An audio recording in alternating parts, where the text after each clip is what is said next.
Hello friends, let us now learn some important points about the thrombosis. Thrombosis is formation of a thrombus. Okay, pathological formation of fibrin and platelet thrombus is called as thrombosis. Now, thrombosis occurs mainly through Virchow's triad. In Virchow's triad, we have three important things: endothelial injury, one. Endothelial injury occurs due to hypertension or bacterial endotoxin or increased cholesterol, homocystinuria and radiation. All these results in endothelial injury. Alteration of normal blood flow can occur because of whenever there is alteration of normal blood flow, this will result in stasis and turbulence. Then blood hypercoagulability can also result in thrombosis. So all these three are the important pathways of Virchow's triad which will result in thrombosis. Alteration of normal blood flow can occur in polycythemia vera and sickle cell anemia. Now, blood hypercoagulability can be due to primary and secondary hypercoagulability disorders. In primary, that is genetic disorders like mutation in factor V, most common, antithrombin 3 deficiency, protein C and protein S deficiency, fibrinolytic defects or homocystinuria, or it can be due to mutation in methyl tetrahydrofolate or allelic variation of prothrombin. All these are the genetic defects which will result in prothrombin. All these will have either the deficiency or deficiency of anticoagulant substances or increased coagulant substances. Like for example, the anticoagulant substances like antithrombin 3, protein C, protein F and factor V are deficient or either mutated. These are anticoagulant substances, that is, these will stop coagulation. Whenever there is decrease in anticoagulant substances, obviously there will be increased coagulation, right? And also there is defect in fibrinolytic mechanisms. Fibrinolytic mechanisms will break down the clot, but there is no such there is defect in such fibrinolytic mechanisms, and as a result there will be increased coagulation or hypercoagulability. These are the primary genetic causes of hypercoagulability. Then if you see, secondary or acquired causes include prolonged immobilization. These include prolonged immobilization, or these include tissue damage, surgery or fractures, burns, cancer. These also include cancer, myocardial infarction, prosthetic cardiac valves, disseminated intravascular coagulation, Aplar defect, heparin induced thrombocytopenia. Heparin induced thrombocytopenia. All these are the secondary or acquired defects of blood coagulability, hypercoagulability. Okay, so this is Virchow's triad. All these three results in thrombosis. Then one important thing is some important points about factor V mutation or Leiden mutation. Factor V or Leiden mutation is the most common inherited cause of hypercoagulability. Normally, arginine is replaced by glutamine at 506 position.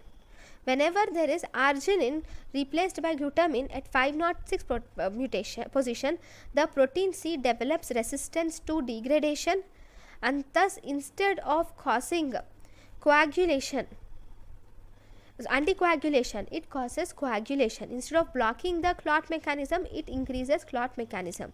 Other factors like antithrombin 3, protein C and protein S deficiency causes venous thrombosis and recurrent thromboembolism, especially in adolescent or young adults. So these are the important causes of thrombosis according to Virchow's triad. This thrombosis can occur either in artery or in vein. If it occurs in artery, it is arterial thrombosis. If it occurs in veins, it is venous thrombosis. First, arterial thrombosis is endothelial injury or site of turbulence results in arterial thrombosis. Venous thrombosis mainly occurs due to stasis or slow blood flow. Blood flow is active in arterial thrombosis. It is sluggish or slow in venous thrombosis. Arterial thrombosis, coronary, cerebral and femoral arteries are mainly involved, whereas in venous thrombosis, superficial and deep leg veins, ovarian and periuterine veins are mainly involved. In arterial thrombosis, the propagation of the clot is in the retrograde manner from the point of attachment.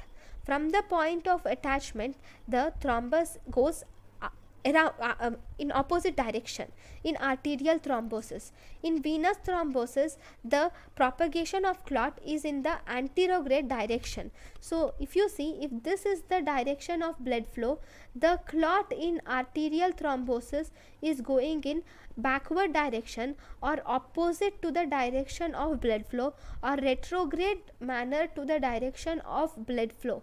Whereas in venous thrombosis, if this is the direction of blood flow, the clot is moving in the direction of blood flow or antegrade. Antegrade is in the direction of blood flow from the attachment. So this is venous thrombosis.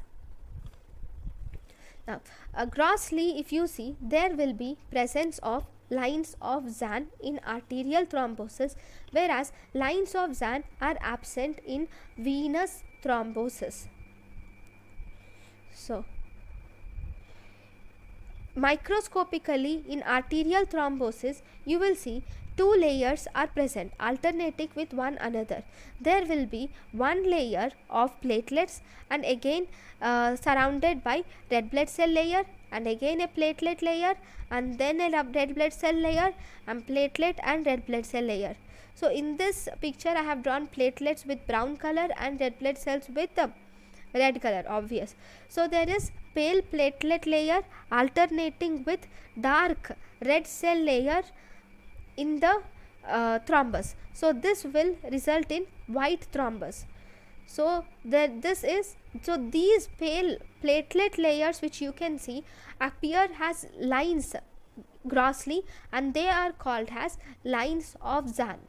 So you can compare microscopic picture with the gross picture. In microscopic picture, the pale platelet layer which is present is seen grossly as pale layer or pale line of Zahn grossly in arterial thrombus. All that is absent in venous thrombus. In venous thrombus, there is mostly red blood cells and there is less platelets. Platelets are very less and they are scattered. So there are no lines of Zahn in venous thrombus. So here red cells are abundantly seen in venous thrombus, whereas platelets are less in venous thrombus. So this is red thrombi. Then if you see in occlusion can cause, whenever there is occlusion of arterial thrombus, it will result in incomplete lumen occlusion, whereas in venous thrombus the whole vein is completely occluded. Complication of arterial thrombus is it causes ischemia and infarction of organs, whereas in venous thrombus it causes edema, embolism and ulceration are seen in the venous thrombus. So these are the two different types of thrombus. Last and final important thing is about the post-mortem clot. Post-mortem clot is not present in the vessel. Post-mortem clot is a gelatinous dark red. It has a dark red dependent position because of RBC which are settled by gravity along with supernatant yellow chicken fat.